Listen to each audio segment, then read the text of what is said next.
సౌమ్య పక్క ప్లాన్తో ఎలాగైనా దర్శన్ని తన వైపు తిప్పుకునడానికి పక్కగా ప్లాన్ చేస్తుంది.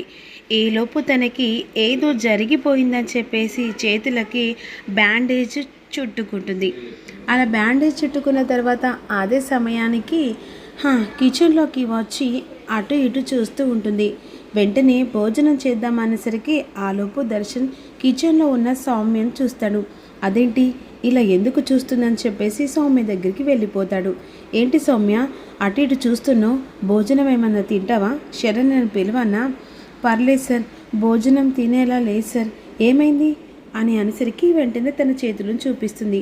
అయ్యో పాపం, ఇలా ఏది జరిగింది అని అన్న తర్వాత తనకి దెబ్బ తగిలినట్టు నాటకం ఆడుతుంది. చేతికి కట్లు పడ్డాయని. అప్పుడు దర్శన్ వెంటనే సౌమ్యను పాపం అనాలా ఇలా మాట్లాడుతూ ఉంటుంది. ఇలా జరిగినందుకు భోజనం చేయడానికి వీలు పడదు సార్, 2 చేతులకి బ్యాండేజ్ ఉంది కదా, ఇక ఎలాగోలా తింటా అని అన్న తర్వాత సరే నేను కలిపిచ్చి స్పూన్ ఇవ్వనా? వద్దు సార్, స్పూన్ వేస్తే తినరాదు కానీ సార్, ఏమనుకోనంటే ఒక చిన్న విషయం సార్. ఏంటి సౌమ్య? అదే తినిపించడం, మీరే తినిపించచ్చు కదా. ఓ, దానికి మొహపంటం పడుతూ మాట్లాడాలా? పర్లేదులే, నేను తినిపిస్తానని చెప్పేసి అలా అన్నం వేసి నెయ్యేసి పప్పేసి సౌమ్యకు తినిపించినట్టు కలగంటూ ఉంటుంది. ఈలోపు ఇక ఇలా పెడుతుంటే చాలా సంతోషంగా ఉంది సార్ సౌమ్య అని చెప్పేసి అంటారు. వెంటనే ఉలిక్కి పడుతుంది. ఏంటి ఏదో ఆలోచిస్తున్నావు? అబ్బే ఏం లేదు సార్, ఈ కళ నిజం కావాలి అంటే ఏం లేదు సార్, చేతికి బ్యాండేజ్ ఉంది కదా, ఎలా తినాలని చెప్పేసి ఆలోచిస్తున్నాను. ఓ అంతేనా, ఒక్క నిమిషం ఆగు అని శరణ్యను పిలుస్తాడు. ఇదేంటి ఇప్పుడు ఆ శరణ్యను పిలుస్తున్నాడేంటి దర్శన్ అని ఆలోచిస్తుంది. శరణ్య వస్తుంది. ఏంటండి, పాపం తన చేతికి ఏదో దెబ్బ తగిలిందట, చేతికి బ్యాండేజ్ ఉంది, భోజనం తినడానికి ఇబ్బంది పడుతుంది, అదేదో నువ్వే తినిపించు అన్న తర్వాత ఓ అవునా, ఏంటి సౌమ్య చేతికి కట్లు కట్టుకున్నావా, దెబ్బ తగిలిందా, భోజనం తినడానికి ఇబ్బంది పడుతున్నావా అని వెంటనే ప్లేట్లో అన్నం పెడుతుంది.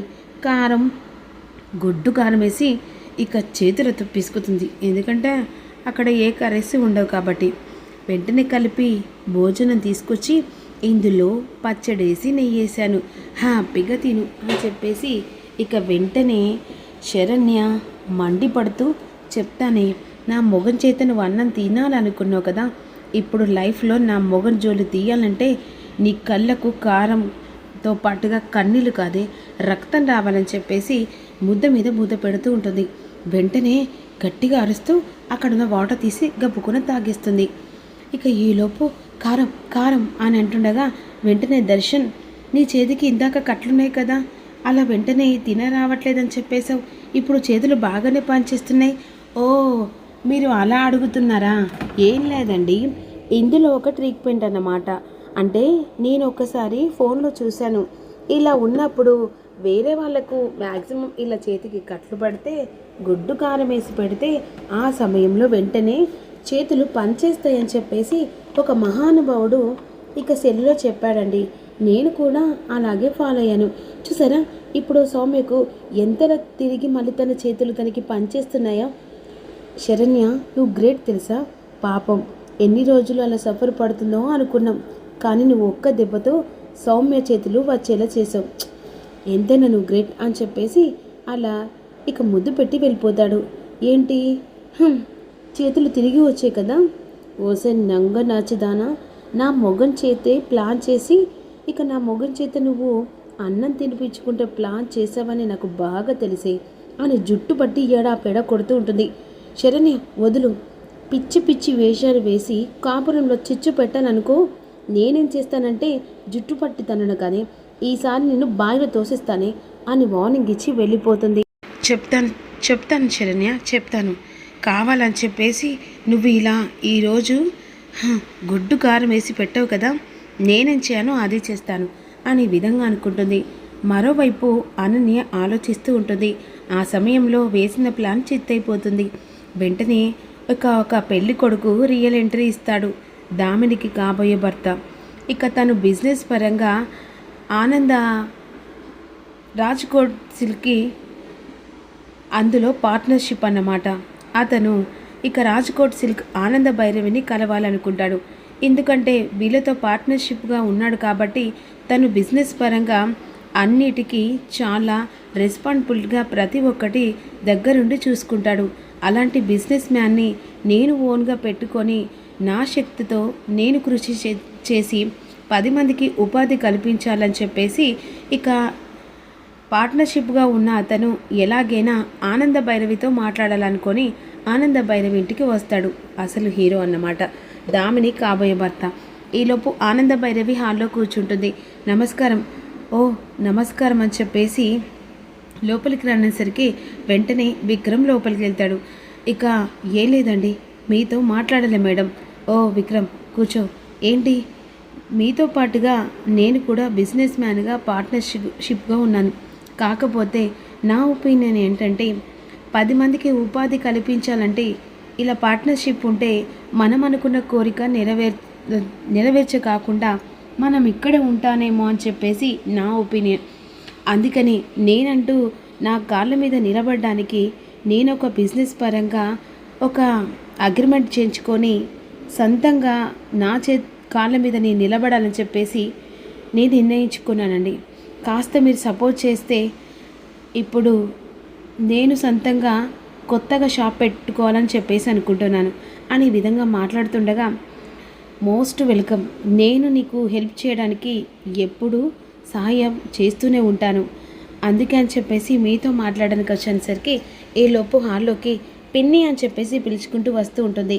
దామిని చూసి విక్రమ్ ఇక అలా ఒక్కసారిగా కన్నార్పకుండా చూస్తూ ఉంటాడు. పిన్ని, ఏం లేదు పిన్ని, బయటికి వెళ్దాం అనుకుంటా, ఇక అలా వెళ్ళొద్దామా, వదిన అడిగితే పనుందంది, మీతో వర్క్ లేకుంటే వెళ్దామని చెప్పేసి అన్నాను. దామిని, బయటికి వెళ్ళాలంటే 1 అవర్ తర్వాత వెళ్దామమ్మా. సరే పిన్ని అని చెప్పేసి లోపలికి వెళ్ళిపోతుంది. దామినిని అలాగే కన్నార్పకుండా చూస్తూ ఉంటాడు. చెప్పండి విక్రమ్ అని అంటుండగా ఇక దామినిని అలాగే చూస్తుండే విక్రమ్ అనేసరికి వెంటనే సారీ మేడం అని అనుకున్న తర్వాత ఈ బిజినెస్ పరంగా మాట్లాడడానికే వచ్చాను. సరే మేడం, ఇక నేను బయలుదేరుతాను అని వెనక్కి చూసుకుంటూ పోతుండగా ఆనంద భైరవికి విక్రమ్ మీద కాస్త అనుమానం. అంటే దామినిని అలా కన్నార్పంగా చూసగానే ఎందుకో ఆనంద భైరవి కూడా విక్రమ్ దామినికి సరైన జోడి అన్నట్టుగా ఆలోచిస్తూ ఉంటుంది. సరే చూద్దాం అనుకున్న తర్వాత ఈలోపు సౌమ్య అన్నను కలవడానికి వెళ్తుంది. జరిగిన విషయం మొత్తం చెప్తుంది. ఆ సమయంలో నువ్వు ఇలా చిన్న చిన్న ప్లాన్స్ వేస్తూ ఉంటే ఆ శరణ్య ఆనంద భైరవి కంటే 4 ఆకులు ఎక్కువ చదివి ఆ ఇంట్లో అడుగుపెట్టింది. ఇలా కాదు, ఈసారి నువ్వు కొట్టే దెబ్బ ఇక అనన్న భయంతో ఖచ్చితంగా నీకు మళ్ళీ దాసోహంలాగా ఉండాలి. అదే అర్థం కావట్లేదు. ఇలా చేతికి కట్లు కట్టుకోవడం, ఆ తర్వాత మళ్ళీ శరణ్యతో చావు దెబ్బలు తినడం కాదు. ఈసారి తెల్లారిసలకల్లా నువ్వును దర్శన్ ఒకే బెడ్ మీద ఆనంద భైరవికి ఎదుట పడాలా నువ్వు ఇలా చేయాలి. దర్శన్ పక్కన వెళ్ళి బెడ్ మీద పడుకోవడం, ఆ తర్వాత ఆనంద భైరవి వెంటనే తను చూడడం, అప్పుడు ఆ రియాక్షన్లో ఇక దర్శన్ని అనుమానించి అవమానించడం, ఆ తర్వాత నీ పరువు శీలం అన్నీ పోయినని చెప్పేసి కాస్త కథలు అల్లడం, ఇదంతా నువ్వు కాస్త ఓవర్గా క్రియేట్ చేస్తే అప్పుడు కుటుంబం కోసం ఆనంద భైరవి నిర్ణయం వెనకాల కఠినంగా ఉంటుంది. ఇలాంటి పెద్ద సాహసాలు పెద్ద ఆలోచన చేస్తేనే అప్పుడు ఆ శరణ్య మన చేతిలో జుట్టు కీలుబొమ్మలా ఆడుతుంది.